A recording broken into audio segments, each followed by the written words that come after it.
kita mau keluargaan itu bukan untuk setahun 2 tahun, untuk selamanya. Makanya dulu perdebatan panjang ketika bapak saya mau menikahi ibu saya. Ini Tapi lucu ibunya kan? jenengan tidak dimargakan dulu ndak? Loh, ini kekuatan Tuhan. Saya melihat karomah keanehannya Mbah Nur itu bukan kata siapa, tapi saya melihat dengan mata kepala saya sendiri.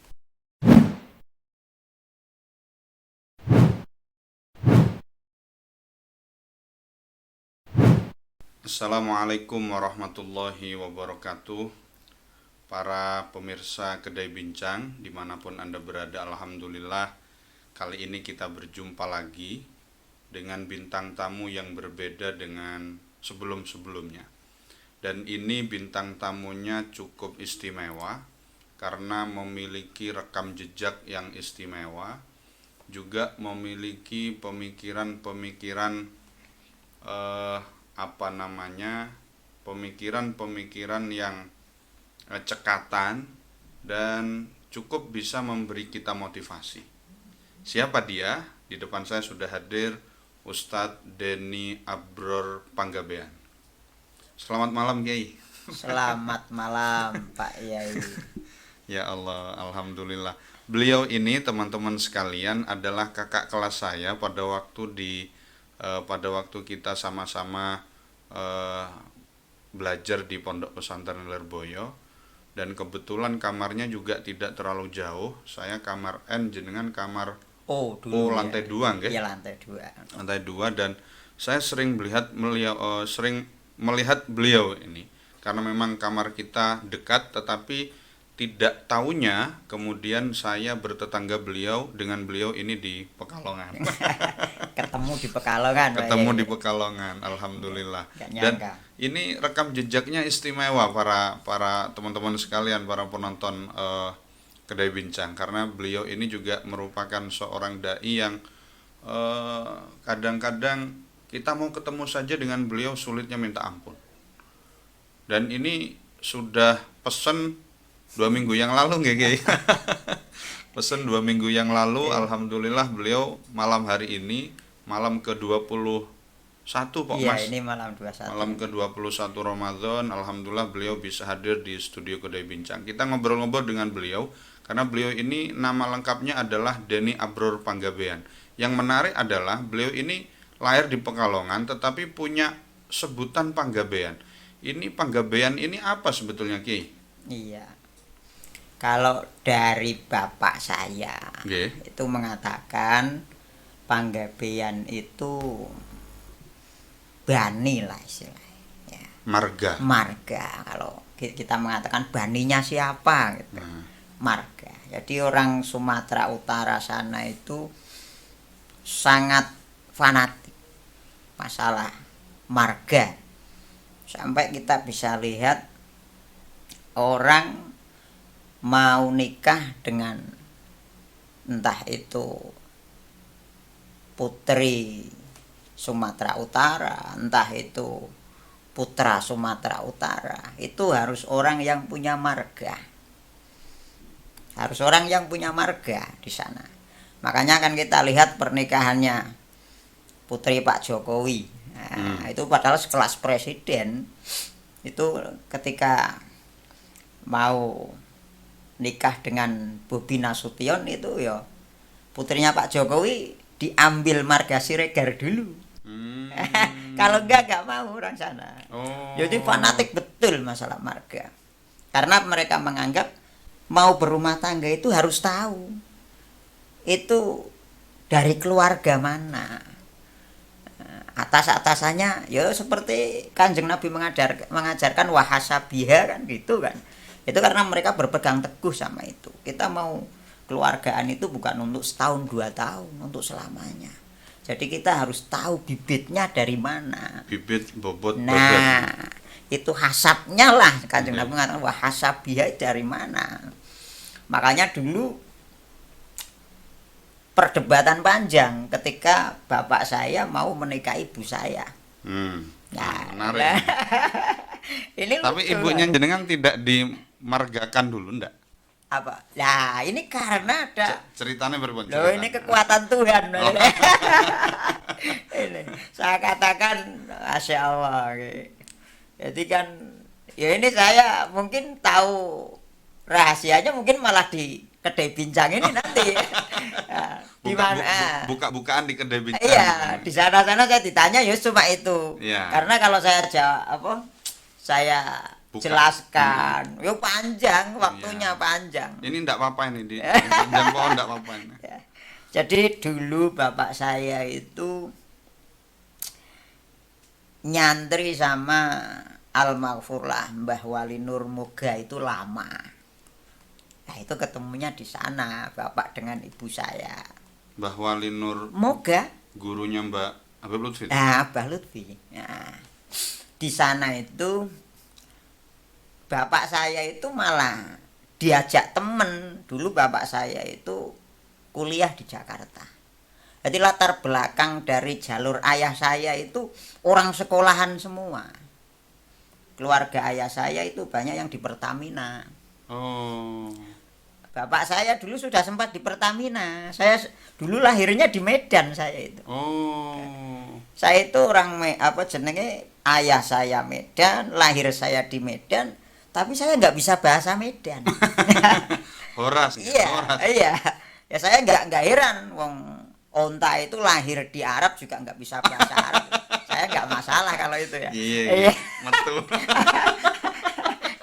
Ya onta itu ya lahir di Arab, hidup tapi kan nggak bisa bahasa Arab, Iya, tapi ya iya, ora iya. apa-apa. Kan.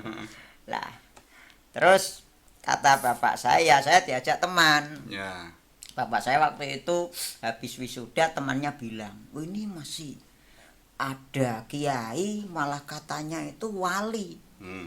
Masih kesohor ini. Sebelum kamu sampai ke Sumatera, mampir dulu di daerah Pemalang katanya. Bapak saya, ya saya tabarukan lah istilahnya. Padahal bapak saya nggak paham tentang itu. Bismillah, ikut ketemu orang soleh ya mau gitu. Akhirnya bapak saya diajak ke Mbah Nur itu. Tapi ternyata malah temannya bapak itu dulu itu kan zaman dulu itu sering orang punya hajat apa tirakatan ya, di tempat-tempat wali itu kan sering dulu. Nah itu ayah saya kan karena lama nggak temu dengan ayah ibunya. Orang Sumatera itu kalau laki-laki nggak merantau itu malah dianggap ini laki-laki apa perempuan, kok takut keluar rumah. Jadi budaya orang suku Batak atau suku Melayu yang di Sumatera Utara itu kalau laki-laki ya keluar, cari kesuksesan di luar, nanti kalau sudah sukses baru pulang. Makanya banyak orang-orang sana kalau belum sukses itu nggak pulang, kalau nggak sukses nggak pulang akhirnya. Terus sampai mati. Iya, iya. Itu memang sudah budaya, kulturnya orang saya begitu. Kalau perempuan enggak. Saya katakan memang ajarannya kuat. Fikihnya kuat di sana, yaitu tentang hasab, tentang kalau perempuan ya di rumah itu pantas, tapi kalau laki-laki enggak. Laki-laki itu harus ke sana ke sana. Nah, itu akhirnya justru bapak saya itu yang digondeli sama Mbah Nur, kamu di sini saja. Nah ini nggak tahu rahasianya ini. Akhirnya bapak saya itu oleh Mbah Nur dikasih tugas bagian adang. Masak nasi di sana. Orang kuliahan zaman dulu disuruh adang. Padahal sebelumnya bapak itu nggak ngerti masalah kiai-kiai sampai wali itu nggak paham. Ya nggak paham. Orang bapak umum lah. Iya memang pendidikannya umum bapak saya. Terus akhirnya kenalnya tahu tentang tradisi bagaimana sama kiai, bagaimana sama orang soleh, taunya di situ. Mbah Nur Moga. Iya. Sehingga bapak saya itu tahu persis, kata bapak itu, saya melihat karomah keanehannya Mbah Nur itu bukan kata siapa, tapi saya melihat dengan mata kepala saya sendiri. Dulu itu kan tamunya luar biasa banyak Mbah Nur itu. Dan Mbah Nur itu kata bapak saya, karena bapak itu bagian adang ya. nanak nasi, pakai dandang besar. Wah, itu bapak saya bingung kalau ada tamu berapa bis, itu bingung dulu. Bapak saya bilang, Mbak Nur, ini berasnya nggak nyukup. Tamu datang lagi, saya belum ke pasar. Kalau saya tinggal ini bagaimana? Mbak Nur akan bilang dengan bahasa Jawa, kan nggak bisa bahasa Indonesia. Bukaan, bukaan, bukaan. Bukaan dandange. Ini kok didoni toh. Diludahi sama Mbak Nur. Dah, tutup. Itu nanti yo 2 bis itu makan semua. Kata bapak saya itu, ini nggak mungkin, kata bapak saya. Karena bapak engineer logis nggih, Iya, pikirannya rasional. nggak mungkin. Makanya akhirnya bapak saya percaya karomahnya para wali di situ. Padahal bapak saya orang akademisi, mestinya yo nggak bisa berpikir begitu tuh nggak bisa. Kalau nggak logis itu nggak bisa. Nah, itu kata bapak saya, nyatanya yo percaya apa nggak percaya, saya melihat dengan mata kepala saya sendiri. Itu bukan sekali 2 kali. Ketika ada kebutuhan, keanehan itu akan datang. Ya. Satu ketika bapak bilang, Mbah Nur itu punya guru di daerah Bobotsari. Kalau nggak salah namanya Yai Ahmad. Dan Mbah Nur itu orangnya sama sekali nggak ada gengsi dari bapak. Kata bapak saya, gurunya itu lebih muda, masih anak muda. Mungkin beliau pernah dimintai tolong Mbah Nur, mungkin tentang ilmu apa saja lah, mungkin. Akan tetapi Mbah Nur memperlakukan beliau dengan seperti guru kepesantrenan. Dan Mbah Nur bilang, itu guru saya, walaupun lebih muda dari saya. Itu di daerah Bobotsari. Ketika Pak Yai Ahmad ini akan datang, bapak bilang, guru kesayangan saya mau datang, nanti tolong ambilkan apa jenenge ubi yang kemarin kita tanam. Jadi kata bapak, sebelumnya 3 hari yang lalu, kalau nggak salah katakanlah 4 hari atau 5 hari yang lalu, bapak ini sama Mbah Nur nanam ubi oong, ada beberapa baris itu, 5 baris atau. Dan Mbah Nur bilang, tapi yang diambil yang depan saja. Bapak saya ini sudah aneh ini, jargon. Wong kemarin kita tanam 4 hari paling lama. Tapi kok sudah mau diambil umbinya? Apa ada umbinya? Saya gitu. Akhirnya lah itu. Karena bapak saya disuruh ya sudah. Ambil. Tapi pesan Mbah Nur yang baris depan saja. Karena guru saya ini paling seneng dengan ubi. Singkong itu loh, singkong. Akhirnya bener di bedol bapak saya itu sudah ada ubinya. Walaupun kecil-kecil sudah ada. Bapak saya itu bingung. Saya coba yang baris kedua, kata bapak saya. Pesennya kan yang baris pertama saja. Ketika bapak saya nyabut yang baris kedua, nggak ngotot sama sekali karena akar saja belum keluar. Nah, yang pertama itu sudah ada ubinya, Pak Yai. Makanya bapak saya percaya kalau orang soleh itu dikasih karomah sama Allah. Itu. Nah terus suatu ketika bapak saya tidur, kata bapak saya sekitar jam 3 malam. Bapak saya dibangunkan oleh Mbah Nur. Bangun, itu jodoh kamu sudah datang. Waktu itu ibu saya masih ngambil air wudhu. Kan di Mbah Nur itu kan ada sungai Kaliwatu, sungai batu. Bapak saya bingung. Wong kenal saja tidak kok jodoh saya. Bapak saya bilang, jenengan niku Mbah Nur, wong kenal saja tidak. Loh iya, itu jodoh kamu. Wah, ini tambah aneh iki jare bapak. Tambah aneh iki jare bapak. Wong kenal aja tidak. Lah wong saya kenal saja tidak. Ya diparani mek kenal. Itu begitu, Pak Nur. Ya diparani mek kenal. Akhirnya singkat cerita, Mbah Nur itu ngiring bapak saya bagaimanapun harus menikahi ibu saya. Bapak mulai bingung karena bapak saya tahu tradisi keluarga Panggabean itu seperti apa. Kalau bapak saya sukunya suku Melayu. Suku Melayu. Suku Melayu niku suku sing lari-lari terus. Lah. Suku berkeringat berarti. Suku Melayu. Sukunya Melayu saya tanya. Terus bapak bilang, umpama Mbah Nur saya nekat, saya iya. Tapi apa sananya mau? Jawabnya Mbah Nur, ini yang mau itu Allah, bukan saya. Oh, tambah bingung mana bapak saya. Kamu mau menghindar, mau nggak percaya, ini yang rakit Gusti Allah. Bingung bapak saya. Akhirnya bapak saya terus terang, Mbah Nur, keluarga saya itu orang Sumatera beda. Kalau nggak punya marga, wah saya nggak diakui keluarga nanti. Wah kurang ngerti itu urusanku. Itu urusannya Gusti Allah.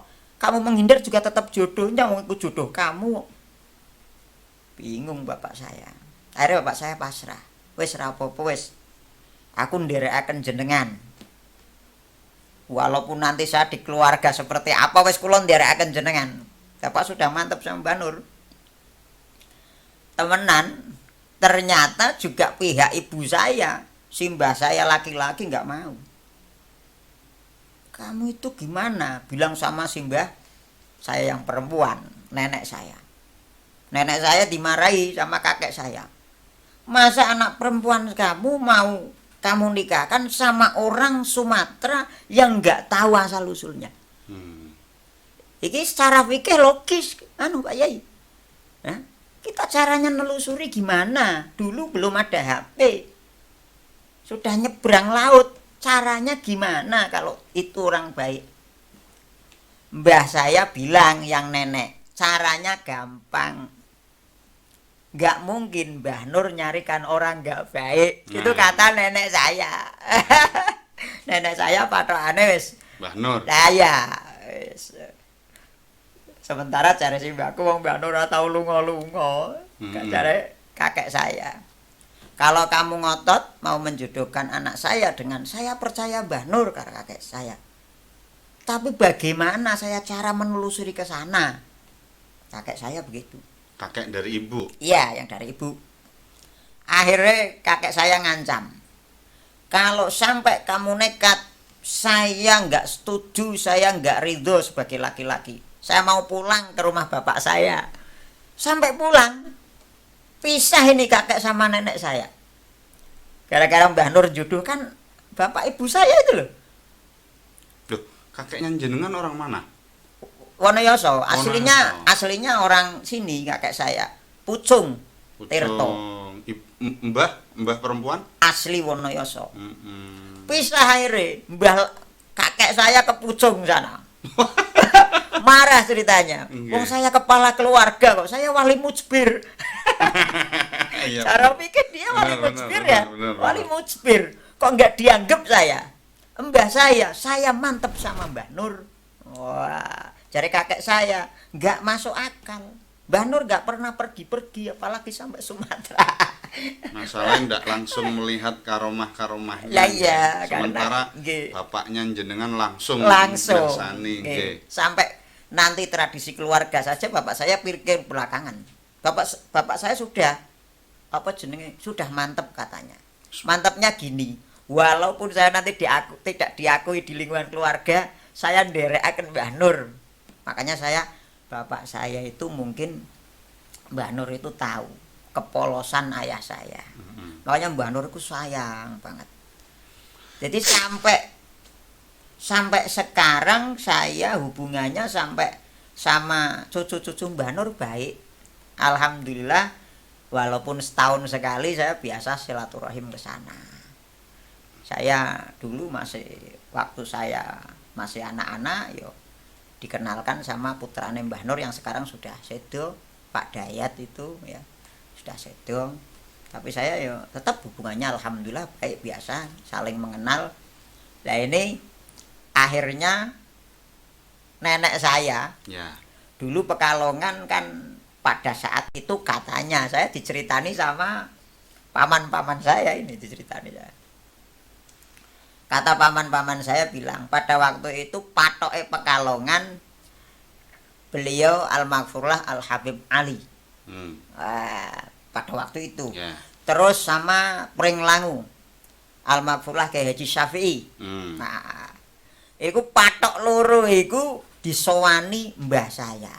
Diantar palik saya itu. Mbah wedok itu. Iya, nenek saya. Sowan ke Habib Ali. Bib, saya ini salah enggak sama laki-laki saya? Memang dia itu kepala keluarga. Tapi gimana lagi? Iki sing jodohke ini ki Mbah Nur. Kula niku bingung. Iki wong lanang kene Mbah Nur. Waduh, pelik sekali ini ya permasalahannya. Akhirnya beliau cuma menyampaikan insya Allah nderekaken Mbah Nur kathah manfaati. Insya Allah nderekaken Mbah Nur kathah manfaati. Habib Ali. Nggih. Terus ketika di Al-Maghfurlah Kyai Haji Syafi'i, beliau mengatakan, insya Allah saya kula dongaaken semoga bermanfaat. Kula nderekaken Mbah Nur. Ora ana sing wani nantang Mbah Nur wis. Aduh, akhirnya nenek saya sudah wes semakin mantep. Ya, wes sementara. Akhirnya nenek saya curhat sama Mbah Nur. Mbah Nur, bojo saya sampai pulang ke rumah orang tuanya. Saya dosa apa enggak? Yang penting sampean ora ngomong kasar, yang penting sampean ora nyeneni. Wong ini bukan salah kamu. Saya juga enggak tahu. Wong ini wis takdire Gusti Allah. Lah orang sekelas Mbak Nur kan lain kan ya. Jadi apa yang akan terjadi sudah. Jadi Mbak Nurnya bilang, keluarga kamu nggak boleh. Ya kalau Allah iya ya tetap jadi. Keluarga Sumatera nggak setuju ya tetap jadi. Kalau ini tetap jadi. Kalau nggak percaya, wes nanti baik sendiri. Suami kamu nanti akan pulang sendiri. Semua akan baik-baik saja karena ini kehendak Allah, bukan kehendak saya. Mbah Nur angel ora niku. Waduh sih. Akhirnya bapak saya bilang, ya wis Mbah Nur nganu akatan di Pekalongan. Terus pangestune akhirnya menikah, ayah saya sama ibu menikah. Ya ikilah satu-satunya orang punya marga Sumatera Utara berani menikahi orang yang enggak punya marga tanpa syarat. Tapi Mbah Nur bilang sama bapak saya, kamu jangan takut, nanti tetap pulang. Minta restu. Bapak saya nggak tahu itu. Orang tua saya bagaimana nanti bagaimana belum ini. Yang nanti urusan belakangan. Terus akhirnya minta restu. Sowan ke Mbah Nur saya mau pulang ke Pekalongan, ke Sumatera, ke Medan. Barangkali saya nggak kesini lagi, saya mohon maaf semuanya, pituturnya, pendidikan selama ini saya terima kasih sekali pandungane mawon. Saya alhamdulillah ini bisa pulang kembali lagi. Barangkali saya membina rumah tangga di sana. Jawab Mbah Nur priye? Enggak, sampean sebentar tok. Besok matine nang Kalongan. Tambangel ora jare sampean. Mbah Nur langsung. Iya. Kowe iki bakal dadi wong Kalongan, uripe nang Kalongan, matine nang Kalongan. Makanya saya ya Allah Gusti Mbah Nur. Nah, nanti ada yang lebih niki lagi. Saya itu Akhirnya sampai pamitan. Pamitan, lha iku bareng. Kamu cuma sebentar di sana. Cuma sebentar. Kamu nanti jadi orang Pekalongan kok. Akhirnya bapak saya karena punya ijazah lumayan, keluarga banyak yang di Pertamina, bapak saya daftar tes, alhamdulillah langsung masuk pada waktu itu tugas di Aceh. Bapak saya sudah 1 tahun ditempatkan di perumahan karyawan Pertamina. Nah, saya lahir di sana. Medan. Ya, lahir di Medan. Kata bapak saya, kamu sekarang sudah jadi orang Sumatera. Kakek nenek kamu jauh, tapi nanti kalau pingin kita ke sana. Bapak punya guru istimewa di Jawa. Tapi ternyata meleset ini prediksinya. Nah, ternyata saya sudah diterima di Pertamina. Kita sudah menempati perum milik Pertamina. Itu kalau secara nalar sudah. Sudah masuk perum sana kok, sudah gajian sudah 1 tahun. Kata ibu saya yang ngomong saya itu harus pakai ijazah minimal SMA pada tahun itu. Tahun berapa? Jadi memang minimal ijazah. Berarti pada waktu itu saya lahir kan 82. Dia tahun 82. Ya. Itu. Minimal SMA ijazahnya yang mau itu ngomong. Karena Bapak termasuk lumayan lah dulu di Pertamina itu. Cari Bapak saya baru ini prediksinya Mbah Nur meleset. Batin Bapak saya. Saya orang ngerti. Belum. Ternyata nenek saya bilang kalau bisa pulang saja. Wong jadi orang ekonominya mapan tidak harus di sana. Wong di Pekalongan juga banyak orang kaya. Emak saya orangnya polos, ibu saya. Apa yang diucapkan oleh nenek saya sini diucapkan di sana. Lah nenek saya sana tadinya sama bapak saya marah sekali. Kamu kok berani-beraninya ambil orang Jawa? Apakah sudah nggak ada perempuan di Sumatera? Itu keturunan siapa? Gak punya marga. Apa orang baik-baik? Bapak saya menjelaskan.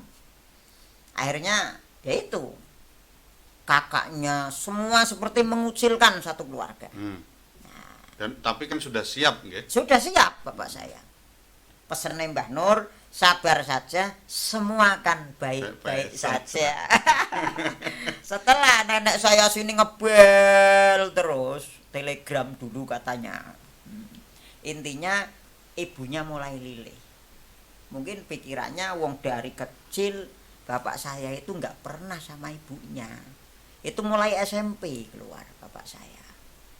Jadi merantau itu mulai SMP dulu. Lulus SMP, jadi pulang bawa istri. Nah itu di keluarga saya sana itu hal biasa begitu, bukan hal yang istimewa.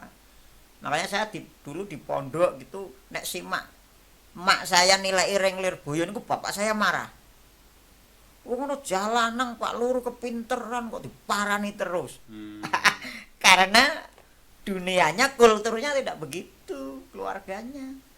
Berarti kan bapak saya pulang rumah itu sudah nggak ada ayahnya, sudah sedo, nggak tahu ayahnya sedo. Tinggal nenek saya Sumatera. Akhirnya nenek saya Sumatera karena mungkin orang tua perempuan yang melahirkan. Akhirnya lama-lama lah itu memaklumi. Nah, ketika nenek sini telegram terus, mulai iba sana, mulai bisa menerima. Toh kenyataannya ibu saya nggak ada masalah, orang baik-baik, ya nggak pernah ada masalah. Akhirnya, nah itu nenek saya pinter, telegram bilangnya nenek sakit keras sekarang di rumah sakit. Tak tahunya berarti adik nenek saya cerita sama saya. Pulangnya ayah kamu sama ibu kamu itu semua kehendak Allah, tapi itu jasanya Kiai Syafi'i sama Habib Ali. Jadi mbah saya, nenek saya minta tolong diputer giling biar anak saya pulang. Masa. Jadi nenek saya itu dulu dekat dengan almarhumah Kiai Haji Syafi'i. Dulu Ya mungkin ini barokahnya. Keluarga saya itu orang bodoh-bodoh Pak Yai, bukan orang pesantren. Tapi kakek saya, bapak saya itu orang yang senang dengan kiai. Itu rahasianya. Hanya alhamdulillah saya bisa menjadi santri Lirboyo. Wis iku barokah kakek nenek saya senang dengan kiai. Wis itu jelas itu. Nah, akhirnya itu tadi diputar giling sama Mbah Yai Syafi'i sama Habib Ali. Wah, ternyata berarti Sumatera itu kalah sama mistiknya sama sini. Saya menyimpulkan, wah mistiknya kalah berarti. Nah, jadi kata ibu saya itu mulai kamu lahir. Di mata saya itu ada bapak, ibu, bapak. Tadinya 1 tahun itu saya sudah lupa. Karena apa? Setiap mau tidur katanya diminumi air. Juga sana begitu, biar betah di sana ternyata. Kadung sayang akhirnya. Kadung sayang. Makanya Mbak Nur sudah bilang, semua akan baik-baik saja. Padahal menurut nalar nggak bisa, kata bapak saya. Orang sana itu kalau ada yang ngeyel begitu dikucilkan selamanya. Sampai mati. Tapi ternyata bapak saya enggak. Mbak Nur bilang semua akan baik-baik saja gitu. Ya wes.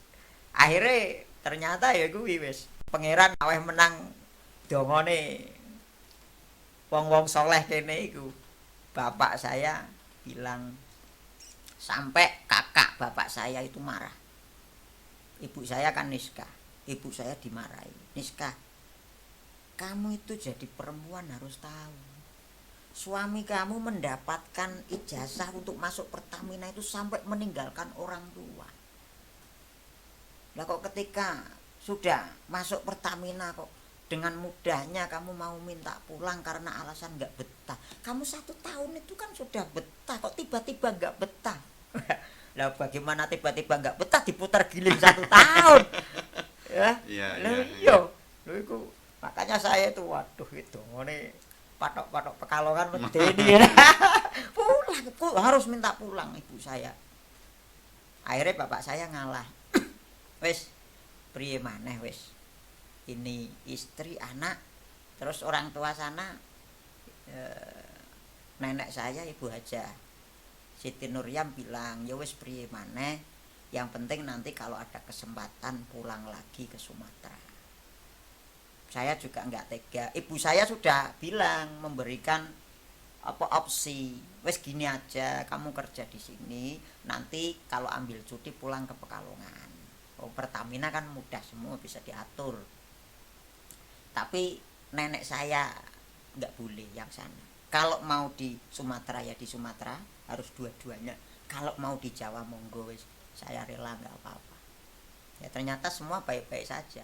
Ketika pulang lagi di Pekalongan, sowan Mbah Nur, ternyata bener Mbah Nur. Gak kuat ternyata bapak saya. Akhirnya itu wong Kalongan temenan. Itu sudah wes. Saya bilang wes wong-wong ngono iku serasa dilawan. Angel percuma niku. Wes percaya mawon. Aduh, kula niku. Iya. Lah iku sampai saya tahu Mbak Nur itu kalau sama muridnya sayang banget sampai apa istilahnya ya. Sampai ajalnya itu. Saya tahu kan ketika bapak saya sudah meninggal sekitar 1 tahun. Barang-barang milik bapak saya kemasi, saya rapikan. Ada sebuah buku kecil tulisan. Nah, itu kata bapak saya dulu, saya itu kalau Mbah Nur ngasih mau idhah jangan saya tulis. Biar saya itu nanti suatu waktu bisa baca kembali. Nah, di antaranya itu ada amalan kalau hari ini bacanya ini, hari ini bacanya ini.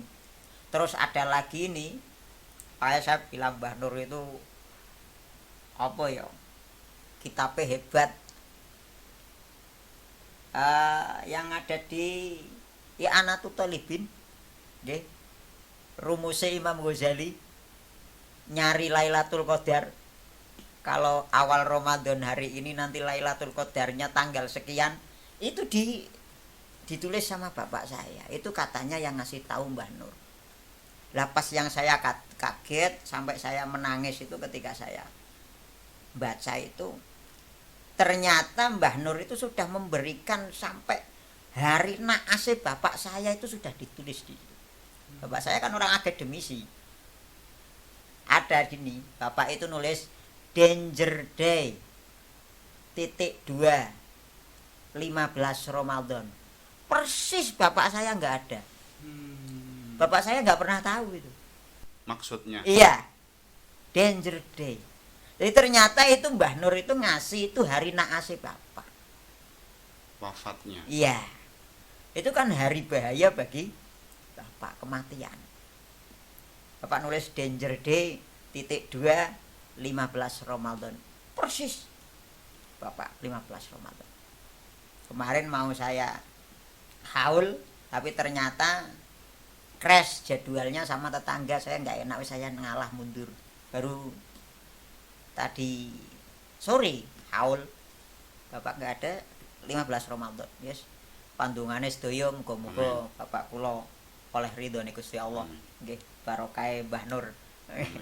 Nah itu makanya dulu itu asli saya dikasih nama oleh bapak itu Abror.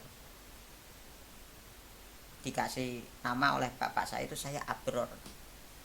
Ditambahi Deni. Terus kalau Satria itu karena bapak saya dulu mantep mau di sana. Nah itu katanya prediksinya Mbah Nur meleset. Biar tahu menurut bapak saya, kenapa Pak nama saya kok dikasih Satria? Karena biar tahu kamu itu punya darah suku Jawa. Saya diajarkan oleh keluarga saya bahwa